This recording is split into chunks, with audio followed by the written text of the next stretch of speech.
Nearly 3 years since it declared COVID-19 a pandemic, the World Health Organization isn't quite ready to draw a line under it. COVID-19 remains a global health emergency, and I agree. As we enter the 4th year of the pandemic, there is no doubt we're in a far better situation now than we were a year ago. The WHO's Director General speaking after the latest meeting of its emergency committee to assess the coronavirus.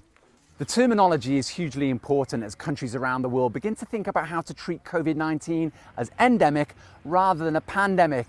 That has huge implications for how financial resources might be allocated for the next pandemic.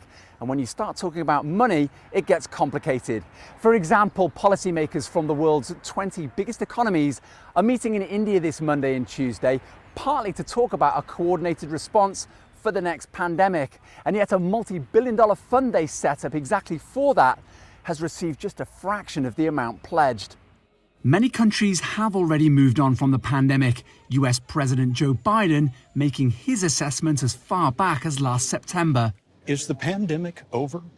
The pandemic is over. We still have a problem with COVID. And a pretty big one for the WHO. Since the beginning of December, weekly reported deaths have been rising. In the past 8 weeks, more than 170,000 people have lost their lives to COVID-19.